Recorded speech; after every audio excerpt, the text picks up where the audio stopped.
இன்னைக்கு நம்ம வந்து பிரண்டை ஊறுகாய் செய்ய போறோம். இந்த பிரண்டை ஊறுகாய் கிளீன் பண்ணோம். கிளீன் பண்ணிட்டு வேறு இல்லாம சொத்தை எல்லாமே எடுத்து வச்சுக்கிறோம். இதுல வந்து ஒரு சின்ன துண்டு நட்டாலே போதும், நமக்கு துளுத்து வந்துடும். இது வந்து நான் தோட்டத்துல நட்டதுதான், எங்க வீட்டு மாடி தோட்டத்துல நட்ட பிரண்டை தான். இதை நான் எடுத்து கிளீன் பண்ணிக்கிட்டு இருக்கேன். இந்த வந்து இதுல வந்து இவ்வளவு பெரிய துண்டு நட்டாலே இன்னொரு செடி ஆயிடும்.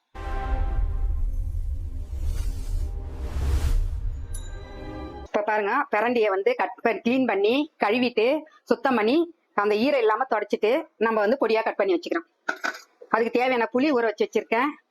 மிளகாய் எடுத்துக்கணும் நானு. எல்லாரும் மிளகாத்தூள் போடலாம், இப்ப நம்ம மிளகாத்தூளும் போடலாம். ஆனா நான் வந்து இன்னைக்கு மிளகாய் போட்டு வறுத்துட்டு பவுடர் பண்ணி போட போறேன்.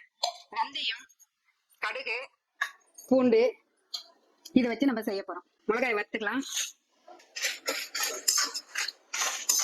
இப்போ மிளகாய் வந்து ஓரளவுக்கு வறுத்துச்சு, நம்ம எடுத்து வச்சுக்கலாம் மிளகாயை. இப்ப வெந்தயத்தை போட்டு வறுத்துக்கலாம். இப்ப கடுகு கொட்டிடலாம்.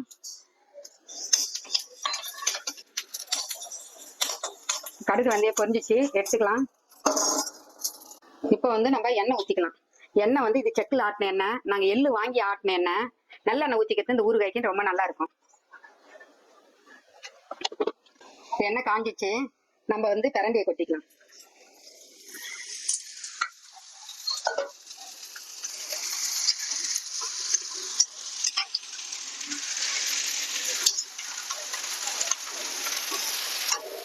இந்த பிரண்டை வந்து நல்லா வதங்கணும்.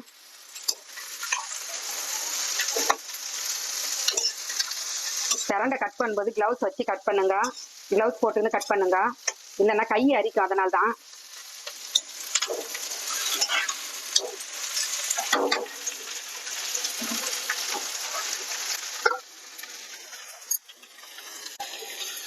மிளகாய் ஆற வச்சுட்டு வெந்தயம், மிளகா, கடுகு இது மூணுத்தையும் மிக்சியில போட்டு நம்ம அரைச்சிக்கலாம். இப்ப பாருங்க, கலர் பச்சை கலர் அந்த மாறிடுச்சு. இன்னும் கொஞ்சம் வேகணும். இன்னும் கொஞ்சம் நேரம் கழிச்சு நம்ம இதை அரைக்கணும். இப்போ பிரண்டை வந்து நல்லா வெந்துடுச்சு. நம்ம இதை வந்து இறக்கி வச்சுட்டு எண்ணெயில இருந்து எடுத்துட்டு ஆற வச்சு நம்ம அரைச்சிக்கணும் மிக்சியில. இப்போ நம்ம இன்னொரு கடாயை எடுத்துக்கிறோம். இதுல வந்து புளியை கரைச்சி வச்சத கொதிக்க வைக்கிறோம்.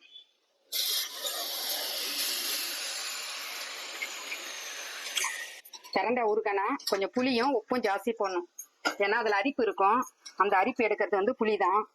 உப்பு வந்து கெடாம இருக்கிறதுக்கு. அதனால கொஞ்சம் பிரண்டை ஊறுகாய்னா உப்பும் புளிப்பும் கொஞ்சம் தூக்கலா இருக்கணும். இப்ப நல்லா கொதிக்கட்டும். கட்டி ஆனதுக்கு அப்புறம் நம்ம ஆஃப் பண்ணிடுவோம். இப்போ வந்து காஞ்ச மிளகாய், வெந்தயம், கடுகு இது மூணையும் அரைச்சிக்கணும். இப்ப அரைச்சாச்சு. நம்ம இதை வந்து தனியா கிண்ணத்துல எடுத்து வச்சுக்கலாம். இப்ப வந்து ஆறிடுச்சு பிரண்டை. நம்ம வந்து இதை மிக்சி ஜார்ல போட்டு அரைச்சி எடுத்துக்கலாம். எண்ணெயை வடிகட்டிட்டோம்.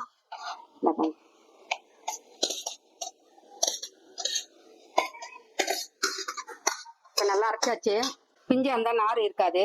கொஞ்சம் முத்தலா இருந்தாலும் கொஞ்சம் நார் தெரியும். ஆனா அது ஒண்ணும் பண்ணாது. பிஞ்சு நாரா இருந்தா. ரொம்ப முத்தலா இருந்ததுன்னா போடாதீங்க, நார் எடுத்துட்டு தான் செய்யணும். இப்ப நம்ம புளியும் கூட சேர்த்துக்கலாம். இப்போ மஞ்சத்தூள் கொஞ்சம் சேர்த்துக்கலாம்.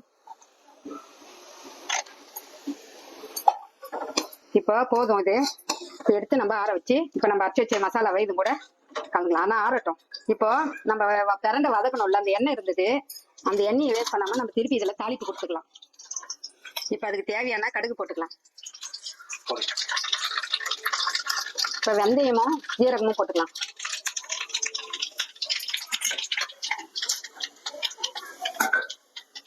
இப்ப காஞ்ச மிளகாய் போட்டுக்கலாம். பூண்டு தட்டி வச்சிருக்கோம், தேவையான அளவு பூண்டு போட்டுக்கலாம்.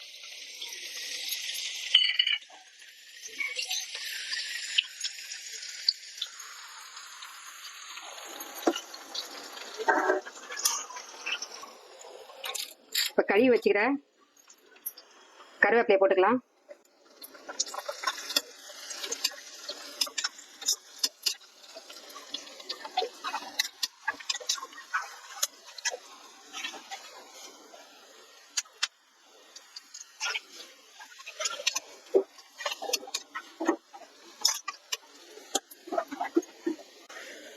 இப்ப வந்து நல்லா பூண்டு வந்து நல்லா வெந்துடுச்சு. நம்ம இப்போ பெருங்காயத்தூள் போட்டு ஆஃப் பண்ணிட்டு போட்டுக்கலாம். ஏன்னா முன்னாடியே போட்டா தீஞ்சிரும். இது இரும்பு கடாய் வேற, அதனால ரொம்ப சூடா இருக்கும்.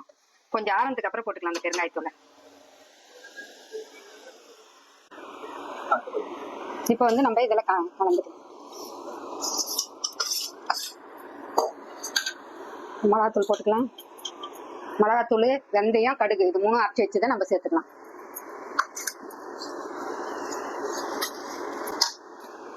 உப்பு சேர்த்துக்கலாம். இப்போ வந்து நம்ம எண்ணெய் வந்து நமக்கு தேவையான அளவுக்கு ஊற்றிக்கணும்னா எண்ணெய் தேவை. நம்ம நல்லெண்ணெய் தானே சேர்த்துக்க போகிறோம், அதனால அப்படியே பச்சையாகவே ஊற்றிக்கலாம், காய வைக்கணும்னு அவசியம் இல்லை. இதில் உப்பு, காரம், புளிப்பு எல்லாம் இருக்குதுன்னா நம்ம எண்ணெயை ஊற்றி ஊறுகாய் ரெடி. இதுக்கு தேவையான எண்ணெய் நம்ம மேல் கொண்டு ஊற்றிக்கலாம். நமக்கு எவ்வளோ தேவையோ அந்த அளவுக்கு ஊற்றிக்கலாம். இது ஏன் கலர் வரலன்னா நம்ம கடை மிளகாத்தூள் இல்லை, நம்ம நேச்சுரலாக அரைச்ச மிளகா நம்மளே பவுட்ரு பண்ணி போட்டுருக்கோம். ஆனால் இது ரொம்ப நல்லா இருக்கும். இந்த ஊறுகாய் நரம்புக்கு, எலும்புக்கு எல்லாத்துக்கும் நல்லது. இது வலு கொடுக்கும். அதனால் நீங்களும் சாப்பிட்டு பார்த்துட்டு எனக்கு கமெண்ட்டில் சொல்லுங்கள். இதை பாருங்கள், பாட்டிலில் போட்டு வச்சுருக்கேன். நான் கண்ணாடி பாட்டிலில் போட்டு வச்சுருக்கேன். ஊறுகாய்னாலே கண்ணாடி பாட்டிலில் போடுங்க முடிஞ்ச அளவுக்கு. பிளாஸ்டிக்லாம் யூஸ் பண்ணாதீங்க. இது வந்து ஊறுகாய் நாளைக்கு வந்து எண்ணெய் மேலே நல்லா மிதந்துருக்கும். இது என் மருமக சேனலு. சப்ஸ்கிரைப் பண்ணுங்கள். நன்றி, வணக்கம்.